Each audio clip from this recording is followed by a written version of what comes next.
सब कुछ तुम्हारे हाथ में है। एक आदमी रेगिस्तान से गुजरते वक्त बुदबुदा रहा था, कितनी बेकार जगह है, बिल्कुल भी हरियाली नहीं है। और हो भी कैसे सकती है, यहाँ तो पानी का नामो निशान भी नहीं है। तपती रेत में वो जैसे जैसे आगे बढ़ रहा था, उसका गुस्सा भी बढ़ता जा रहा था। अंत में वो आसमान की तरफ देखकर झल्लाते हुए बोला, क्या भगवान, आप यहाँ पानी क्यों नहीं देते?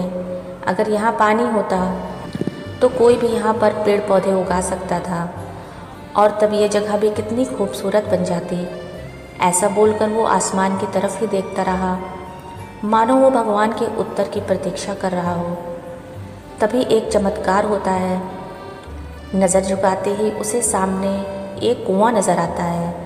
वो इस इलाके में बरसों से आ जा रहा था, पर आज तक उसे वहाँ कोई कुआं नहीं दिखा। वो आश्चर्य में पड़ गया और दौड़कर कुएं के पास गया।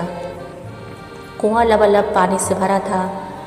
उसने एक बार फिर आसमान की तरफ देखा और पानी के लिए धन्यवाद करने के बजाय बोला, पानी तो ठीक है, लेकिन इसे निकालने के लिए कोई उपाय भी तो होना चाहिए।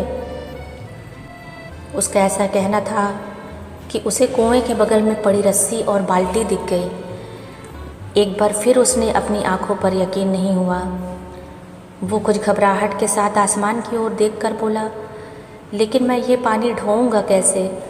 तभी उसे महसूस हुआ कि कोई उसे पीछे से छू रहा है। पलट कर देखा तो एक ऊंट उसके पीछे खड़ा था। अब वो आदमी एकदम घबरा जाता है। उसे लगता है कहीं वो रेगिस्तान में हरियाली लाने के काम में ना फंस जाए, और इस बार वो आसमान की तरफ देखे बिना तेज़ कदमों से आगे बढ़ने लगता है। अभी उसने 2-4 कदम ही बढ़ाया था कि एक उड़ता हुआ पेपर का एक टुकड़ा उसके ऊपर आकर चिपक जाता है। उस टुकड़े पर लिखा होता है, मैंने तुम्हें पानी दिया, बाल्टी और रस्सी दी, पानी ढोने का साधन भी दिया। अब तुम्हारे पास हर एक चीज़ है जो तुम्हें रेगिस्तान को हरा भरा बनाने के लिए चाहिए। अब सब कुछ तुम्हारे हाथ में है।